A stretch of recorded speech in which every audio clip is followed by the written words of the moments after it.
Watona wanglaga kwangna phamdi kibagom mamit lawba hangdong laboiba pebet machana lakna kibagom sama pangala choba samudo loksing leiba mioibana phakibagom ayuk yengda anganbada sakli uchik singi nungsibi isai kya lahi chenba lairangda khuimu singna tungbugum yening thalakpa matamda kurakna jakoi sabagum achamba punsi lekolda anoba machu sangnari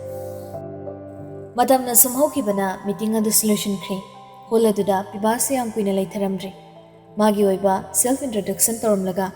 haibe yaba wahi manga tara phongdoklamaga thokre asum tawna hol duda tilamba staff members singso magi cabin da changnaba thokre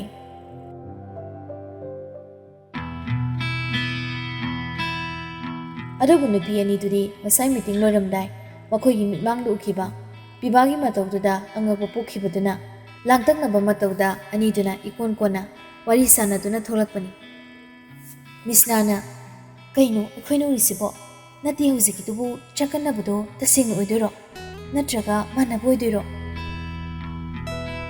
joliso adungai chamani masu ngaw adugu moyani na haiba chakanaba pibadugi asing maming khangidabana nupi anisina minmangda leblabasidaso chamamnabani joli pisumdo isuk suklaga iting tingna khumdori as khangdida misna oiramaga kaidawagi mana si oire kaina aina kisuki bidawnati ekhoi to pom to ko ithaudo tawra loire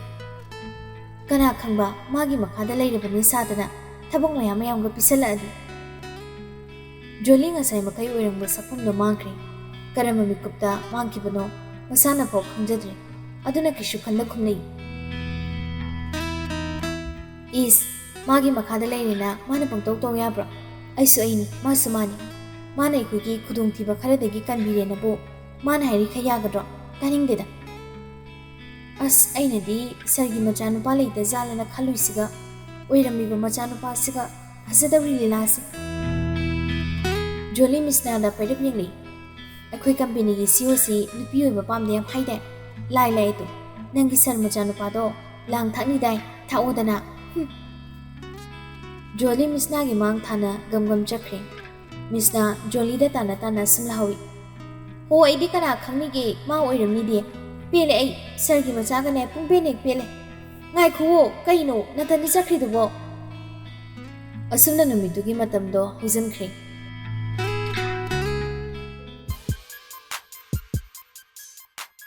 numidang wairam gi pung manga rom ta bataini ngarang haina khibagi matungina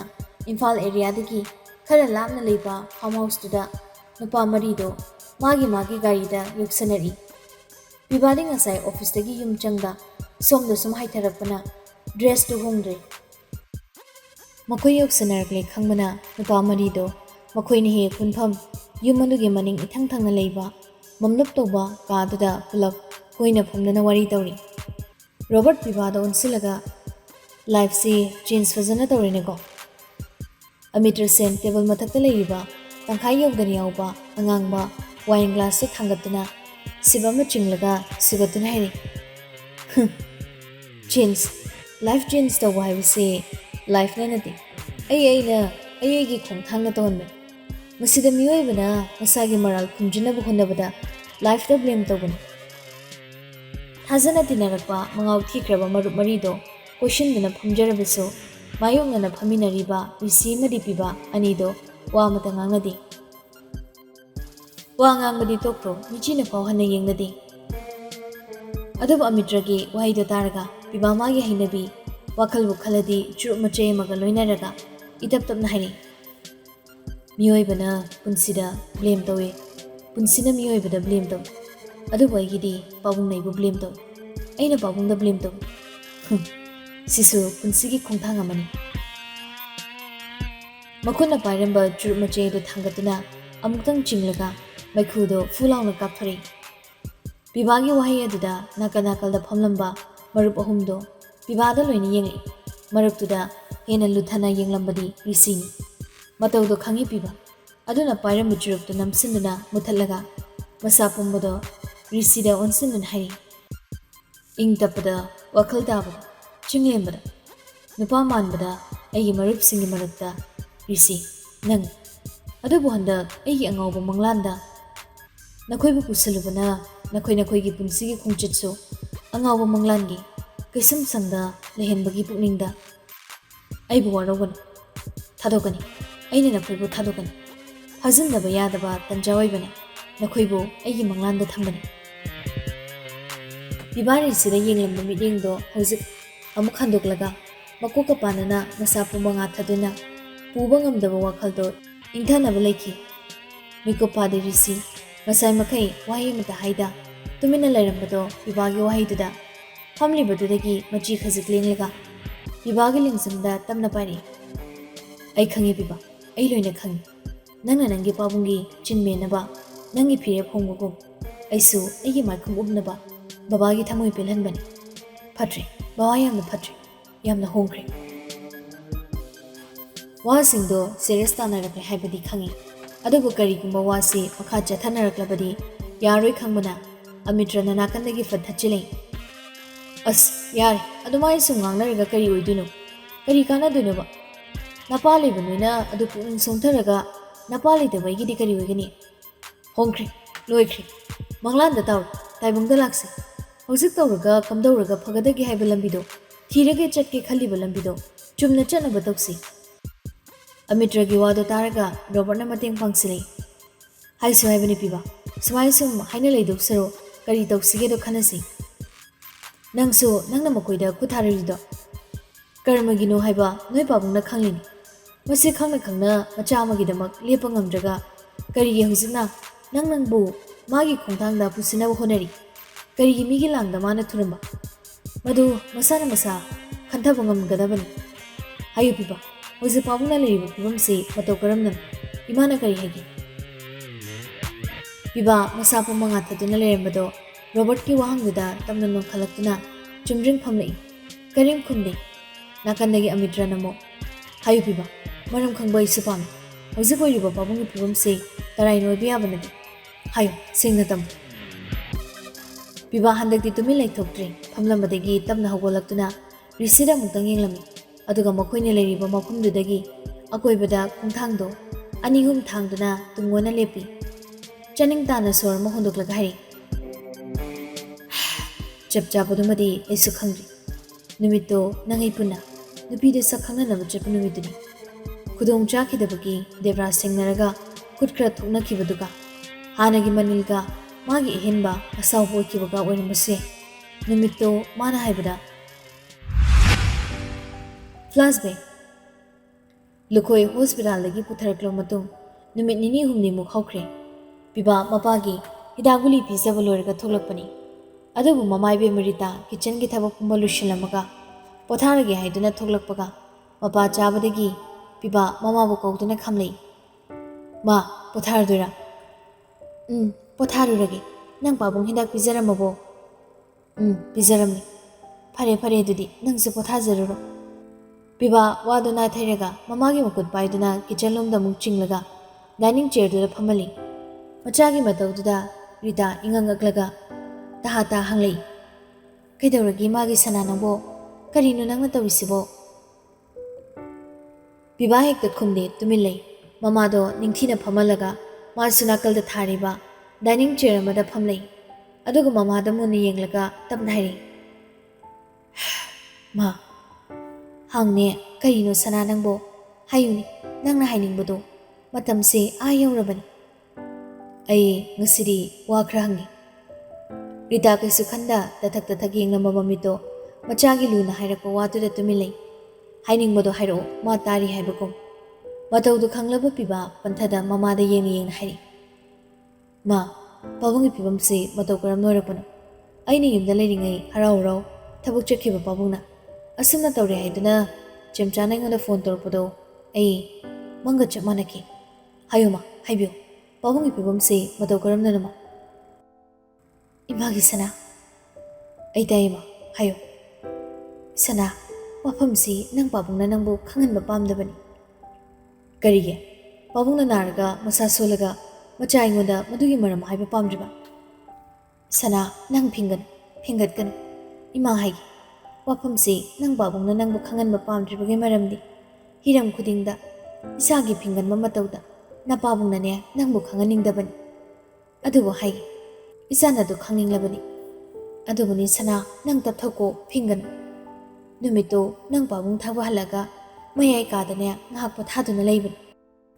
nang pabunggi chaglonbagi imadi kitchen da leiringai tanjaduda mapalomdagi mine korakpani makhol tai haidana nang pabungdo thokibani adubu ngahak leibaga khonjel launa ngangnabagi makhol tai haidana aina thoklubadadi kanano khangdaba nupani humduna nang pabungdane nungmai namduna lermi aduga simasu hairami kari wahai nang pabunggi thawaibu punsi sangna hinglabadi nangbu tumina hasan punsilaga leyu haidan aduga makoina nang pabungda khuti tharamda khudongbi singlamlaga thoki matawaduda makoina hairamliba nangi khanbada nang pabung khudakta aredik taruktuna hospital da pukhatpadagine sigi phibam siyorpani sana mamagi warido tana tana mamada tumin yengtuna leramba bibagi milu anido khangauda irachili adubu asawba karaklaba biba mamagi mamangda uthokpa yadabana areiba thongna puthoktuna yathak yakha chiksin khutum chijadasin sor thingatuna khangji mido kanano khangra mana khangraso mido pabungna khangbu soiden oigen kanano hayuma mido kanano ritang hakhali tumin lami ba midudi nahani angang mali adubu mamingdu Debras haibani mamingdu hek tabaga piba naksanamba pisumanido khanglap nakhi aduga mamagi wado tumin tarambadagi piba thangatuna leramba sordo phazalaga amutang tapna hondore aduga mamagi pambumda pari ma thingi pothana ba dobiro pabungse pothawrabani mana khra khayeng hairam laga piba asawba kham thinglaba saktamdo puduna awaba wakhalamada tabli magi kada changli aduga magi haunabi churumachai amaga balcony lomda thoktuna lekhi and a flashback warido haina piba chumna lepam mamakhudo poketo humduna abung makha tari numitudagi aigi life change tokibani aina maramoiraga pabunggi punsina asumoikiba ainu ngaibanade aigi punsiga pabunggi punsiga khene adabu aina aigi punsi haiduna ining tamna haiba ngamlibase pabungna lerambagini madu khalubada amuksui thanta warauje karigidamak aina pabungdagi matam pumbada lamna leningino haidana haina ngangna piba mu changsilaktuna magi hanagi phampamduda phamlei risi phamliba chairdo pibagi nakta khara naksilaga phamlei aduga phagi dawandaba mana pibada yenglaga hari aiding ngasai kai ubu ubide villain gi wari sari ngai nate nangbo phanabu pakchari ni seliba dress ha nangbo hi bohinabro aduk seresa na sanaramli wari do na thairaga hairakli bawaduda nakanagi amitra senga robert kaso pibada loini yenglei piba sungai masana seliba dress tuda hanthaduni yengli khonjeli thokta nokfeta maktawi robert na o midi CEO oikiga tawre aduini aikhoidi husi miriam pure miriam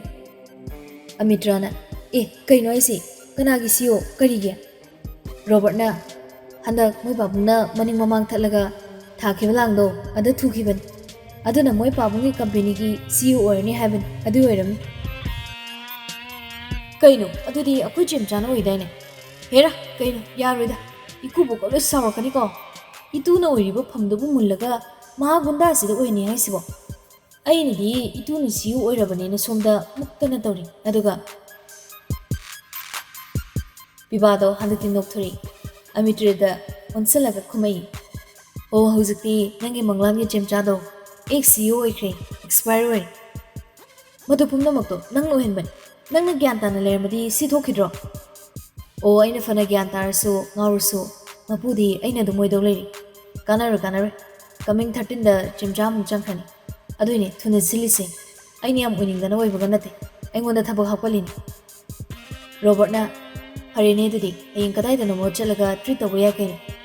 adunga ko nangi wrong number duna kamai do khage nanu na bachapadu sulai lakte khangre mai debra suna khiselakna ꯅꯨꯃꯤꯠꯇꯨꯗ ꯍꯥꯏꯐꯦꯠꯇꯤ ꯐꯥꯎꯅꯔꯝꯃꯤ ꯊꯦꯡꯅꯈꯤꯗꯕꯗꯨꯗꯒꯤ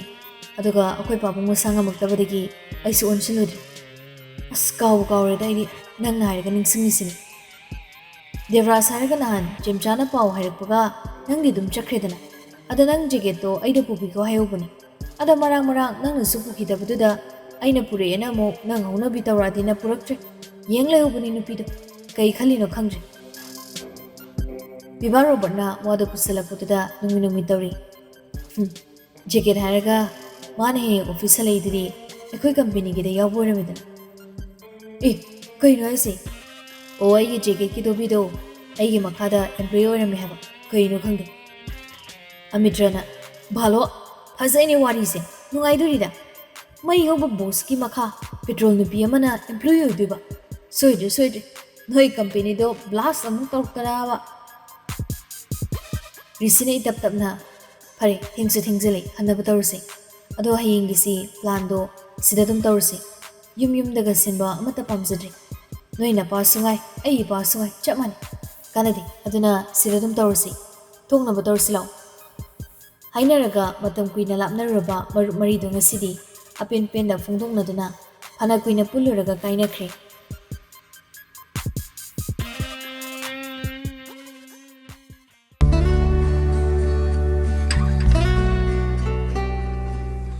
ꯁꯣꯝꯗꯅ ꯖꯣꯂꯤ